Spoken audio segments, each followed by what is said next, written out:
जो भी तुम बुक में से पढ़ते हो तुम भूल जाते हो। Most of the people tend to forget 90% of whatever they read in a book within 2 weeks. अगर तुम्हारे साथ ऐसा हो रहा है कि तुम बुक्स जो भी पढ़ते हो तुम रिटेन नहीं कर पाते हो, तुम बस उसे रीड करते हो लेकिन कॉम्प्रिहेंड नहीं कर पाते हो, then this video is for you. इस वीडियो में मैंने अलग अलग तरीके बताए हैं जो कि तुम अप्लाई कर सकते हो एंड बुक्स एकदम एफिशिएंट वे में पढ़ सकते हो। तो जब मैं 9th ग्रेड में था मैंने पहली बार बुक्स पढ़ना चालू करा and I had no clue how to read books. मैं जो भी पढ़ता था बस उसे पढ़ता था, पेजेस को रीड कर लेता था लेकिन समझ बहुत ही कम आता था। तुम जब भी बुक पढ़ रहे हो do not read it for pages. ये मत करो कि आज मेरे को दिन में 50 पेजेस पढ़ने हैं तो पढ़ने हैं। Do not make it a task. अगर तुम बुक रीडिंग को एक टास्क बना दोगे ना तो तुम कभी बुक्स अच्छे से रीड कर ही नहीं पाओगे। You have to make it as comfortable as possible. जो भी तुम बुक रीड कर रहे हो उसे एज अ टास्क अगर तुम देखोगे ना तो तुम उसे फिर काम की तरह देखने लग जाओगे, तुम्हारा मन नहीं करेगा। हर काम को जैसे करते हो ना कि मन मार के तुम काम पूरा कर रहे हो, तुम्हें वर्कआउट नहीं करना but still you are doing workout because it is a disciplined practice.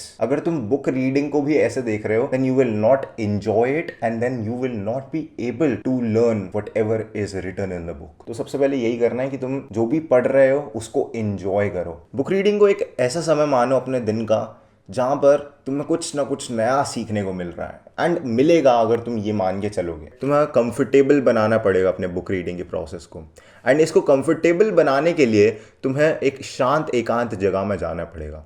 अगर तुम्हारे पास एक शांत जगह पीसफुल जगह अवेलेबल नहीं है देन तुम अपने कानों में म्यूज़िक लगा सकते हो।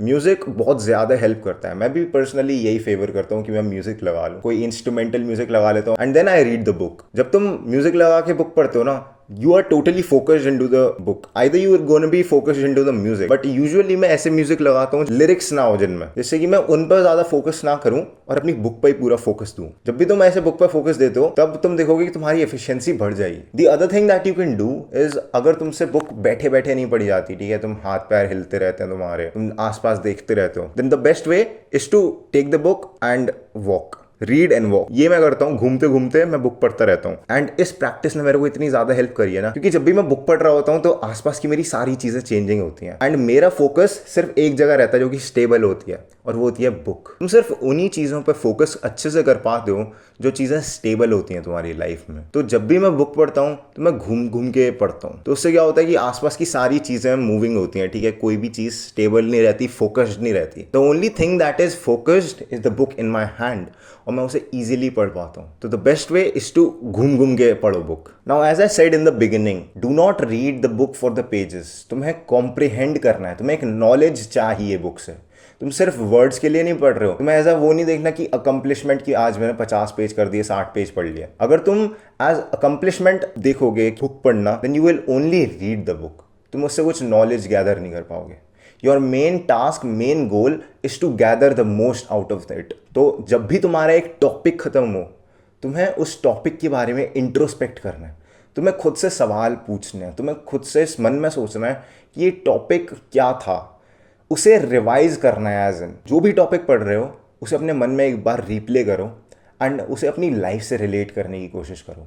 जब भी हम लाइफ से ऐसे एग्जाम्पल बनाकर रिलेट करते हैं ना देन बहुत ज़्यादा चांसेस रहते हैं कि जो भी हमने पढ़ा वो हम रिटेन कर पाए अपने दिमाग में। तो जैसे मैं एक बुक पढ़ रहा हूँ साइको साइबरनेटिक्स, मैं इसमें एग्जांपल देता हूँ। मैं रिसेंटली से पढ़ रहा था एंड इसमें सेल्फ एस्टीम के बारे में एक टॉपिक था एंड उसमें ऐसी चीज़ें लिखी हुई थी एस्टीम के बारे में जो कि बुक के पर्सपेक्टिव में सही थी, पर मेरे को समझ नहीं आ रहा। तो मैंने अपनी लाइफ में एग्जाम्पल्स याद करे जो भी मैंने पास्ट में चीज़ें करी अपने एस्टीम को लेकर। मैं अपने आप को बहुत ही नीचे आंकता था एंड मैंने उसे वहाँ से रिलेट करा एंड उसकी वजह से मेरे को बहुत ही अच्छे से रिटेन हो चुका है कि मैंने क्या पढ़ा था इस बुक में। तो this is the way that you can use in order to retain whatever you read. तुम्हें अपनी लाइफ के एग्जाम्पल से इंस्पायर होना है रीड करते हुए ना। कॉन्शियसली हमने सोच तो लिया, एग्जाम्पल्स क्रिएट कर लिए, सिनेरियोज बना लिए कि हमने क्या क्या पढ़ा, उसे समझ के हमने एकदम सिंप्लीफाई कर लिया अपने दिमाग में। अब क्या, हम दिमाग में जो भी चीज़ सोचते हैं वो एक टाइम के बाद भूल जाते हैं। हमें दिन में 50,000 से ज़्यादा थॉट्स आते हैं, तो बहुत ही ज़्यादा लाजमी है कि हम भूल जाएंगे वो। तो उसके लिए you have to write whatever you read. अब बहुत लोगों के लिए एक बहुत ही बड़ा टास्क हो सकता है, बोझा हो सकता है कि भाई मेरे से इतना लिखा नहीं जाएगा, मैं बहुत कुछ सोच लेता हूँ। तो the best thing that you can do is go to Google notes, ठीक है, मैंने अपने फ़ोन में गूगल नोट्स डाल रखे हैं, तुम्हारे एप्पल नोट्स वगैरह होंगे, जो भी होता है, नोट्स वाले ऐप में जाकर तुम्हें बस लिखना शुरू कर देना है। एंड टाइपिंग करोगे, अगर वो पसंद नहीं है तो स्पीच टू टेक्स्ट का एक ऑप्शन होता है जहाँ पर बस तुम बोल बोल कर जो भी तुम्हारे मन में चल रहा है वो चीज़ राइट कर सकते हो।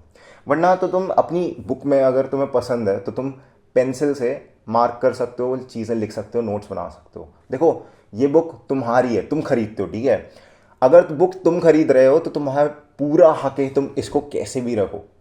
यू नीड टू राइट, ठीक है, तुम्हारी एक गंदी प्रैक्टिस है, तुम बुक को प्रिजर्व करते हो। देखो बुक शोकेस के लिए नहीं बनी, ठीक है, you have to understand, you have to learn whatever you read. अगर तुम्हें शोकेस ही करनी होती then what is the purpose of buying the book. Book का मतलब ही यही है कि तुम उससे कुछ सीखो, तो सीखने के लिए you have to do everything. तो उसके लिए तुम नोट्स वगैरह बना सकते हो। I usually don't write in the book क्योंकि मेरी प्रैक्टिस है, बचपन से ही मैं ऐसा हूँ, तो इसलिए मैं अपने फ़ोन में पूरा नोट्स बनाता हूँ, पूरा डिजिटलाइज कर दिया है मैंने। तो बहुत ही बढ़िया तरीका है। एंड मेरे को कभी भी याद करना होता है कि मैंने क्या पढ़ा था, या फिर रैंडमली मैं स्क्रॉल कर रहता हूँ अपने गूगल नोट्स में, तो मैं वो चीज़ पढ़ लेता हूँ, मेरे को स्ट्राइक हो जाती है वापस से। तो you need those notes to strike back whatever you read. जो भी तुम अपने नोट्स में लिख रहे हो ना, वो हमेशा वही लिखना जो कि तुमने सोच समझ के अपने से रिलेट करके लिखा है। तुम सेम टू सेम लाइन मत चेप देना। Then what is the purpose of making notes. अगर तुम बुक ही लिख रहे हो, पूरी कॉपी पेस्ट मार रहे हो, तो वो चीज़ तुम्हें नहीं करनी है। तुम्हें अपनी भाषा में सिंप्लीफाई कर कर, चाहे वर्ड्स बेकार हो चाहे कुछ वो, तुम्हें अपनी भाषा में लिखना है। एंड अगर तुम कोई भी चीज़ कोट कर रहे हो तो कोट कर दो उसे बुक को, ठीक है, तुम बेसिकली लाइंस मत चेपो। पर अगर तुम्हें लग रहा है कि ये वाली लाइन चेपने लायक है तो उसे लिखो, but then explain it in your own language, जिससे कि तुम्हें आगे चल के दिक्कत ना आए। एंड बुक सिर्फ अपनी प्रेजेंट सेल्फ के लिए मत पढ़ो, अपने फ्यूचर के लिए भी पढ़ो, जिससे कि तुम आगे कुछ कर सको, तुम आगे चलकर उसी सेम नॉलेज को वापस यूज कर सको। तुम्हें रट्टा नहीं लगाना है, तुम्हें नॉलेज प्राप्त करनी है, तुम्हें गैदर करनी है। तो इसीलिए तुम्हें हमेशा उसे अपने आप से रिलेट करते हुए चलना होगा। And what ever you read should be in your own language. And last and the most important tip, तुम जब भी बुक्स रीड करो, बुक्स खरीदो, तो बहुत सारी बुक्स मत खरीद लो। Get some small amount of books. If you are into self improvement या फिर कुछ नई चीज़ सीख रहे हो, then reread the book that you bought, ठीक है। जो भी बुक तुमने खरीदी है तुम उसे बार बार पढ़ो, बार बार पढ़ो, बार बार पढ़ो। बिलीव इट और नॉट, अगर तुम एक बुक को 2 से 3 बार ही पढ़ते हो, जैसे मैंने थिंक एंड ग्रो रिच 2 बार पढ़ी, तुम्हें नई नई बारी ना, तुम्हें कुछ नया नया सीखने को मिलेगा। जो पिछली बार ही तुमने चीज़ें नज़रअंदाज कर दी थी, वो चीज़ें भी तुम्हें पता चलेंगी कि इस बुक में ये सब था। तो this is very important that you reread the book. देखो मार्शल आर्टिस्ट ब्रूस ली था, उन्होंने एक बहुत ही प्यारी बात कही थी, I fear not the man who has practiced 10,000 kicks once, but I fear the man who has practiced 1 kick 10,000 times. So if you want to become a very knowledgeable person, then you have to read the book multiple times instead of reading a lot of books. And this is the thing that I have been following from past couple of years. So this is how you read a book. And तुम देखोगे कि books पढ़कर ना तुम्हारा attention span सही होगा, books पढ़कर तुम्हारी vocabulary अच्छी होगी, इंग्लिश अच्छी होगी, ठीक है। और तुम्हें पता ही है कि आज के ज़माने में इंग्लिश कितनी ज़्यादा इंपॉर्टेंट है। अब मैं ये नहीं कह रहा कि सिर्फ तुम्हें इंग्लिश की बुक्स पढ़नी है, तुम हिंदी की भी पढ़ सकते हो, अध्याय कर सकते हो, इट इज़ नथिंग रॉन्ग, क्योंकि हिंदी फिलोसफी भी बहुत प्यारी प्यारी लिखी है लोगों ने। तो this is something that I want to do in future. अभी मैंने इंग्लिश बुक्स पढ़ता हूँ तो मैंने उसी पे बना दी video. If you like the video, you know the drill. This was it for the video. Grindset करते रहो, माइंड सेट तुम्हारा बदल ही रहा हूँ।